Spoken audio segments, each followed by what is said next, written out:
शकुनी गांधार साम्राज्य का राजा था। यह स्थान आज के अफगानिस्तान में है। वह अफगानिस्तान के महाराज और कौरवों के पिता धृतराष्ट्र का साला था और कौरवों का मामा। दुर्योधन की कुटिल नीतियों के पीछे शकुनी का हाथ माना जाता है और वह कुरुक्षेत्र के लिए दोषियों में प्रमुख माना जाता है। उसने कई बार पांडवों के साथ छल किया और अपने भांजे दुर्योधन को पांडवों के प्रति कुटिल चालें चलने के लिए उकसाया करता था। उलूक, वृकासुर और प्रवरचिट्टी शकुनी तथा आरशी के पुत्र थे। बात तब की है जब शकुनी का जन्म गांधार के सम्राट सुबल तथा साम्राज्ञी सुधर्मा के यहाँ हुआ था। शकुनी की बहन गांधारी का विवाह धृतराष्ट्र से हुआ था। शकुनी की कुरुवंश के प्रति घृणा का कारण यह था कि हस्तिनापुर के सेनापति भीष्म एक बार धृतराष्ट्र के लिए गांधारी का हाथ मांगने गांधार देश गए। तब गांधारी के पिता सुबल ने यह बात स्वीकार कर ली थी, लेकिन उस समय उन्हें यह नहीं पता था कि धृतराष्ट्र जन्मांध है और वह देख नहीं सकते।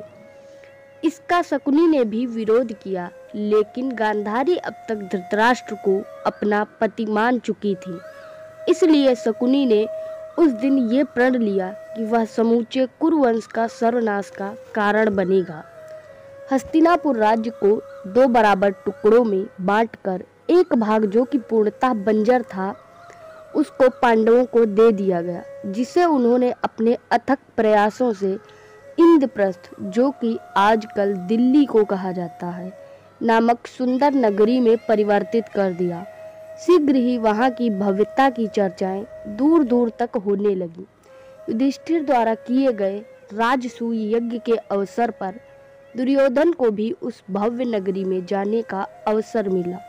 वह राजमहल की भव्यता देख रहा था कि एक स्थान पर उसने पानी की तल वाली सजावट को ठोस भूमि समझ लिया और पानी में गिर गया। यह देखकर द्रौपदी हंसने लगी और उसने दुर्योधन को अंधे का पुत्र अंधा कहा।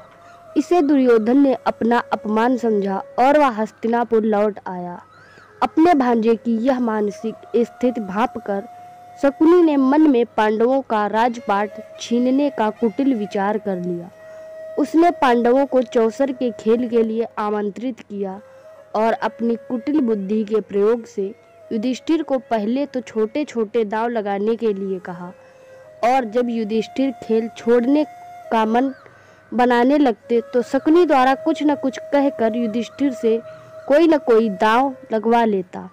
इस प्रकार महाराज युधिष्ठिर एक एक कर अपनी सभी वस्तुओं को दांव पर लगाकर हारते रहे और अंत में उन्होंने अपने भाइयों और अपनी पत्नी को भी दांव पर लगा दिया और उन्हें भी हार गए। इस प्रकार द्रौपदी का अपमान करके दुर्योधन ने अपना प्रतिशोध तो ले लिया और उसी दिन महाभारत के युद्ध की नींव पड़ गई। कुरुक्षेत्र के युद्ध में शकुनी का वध सहदेव के द्वारा 18वें दिन युद्ध में किया गया।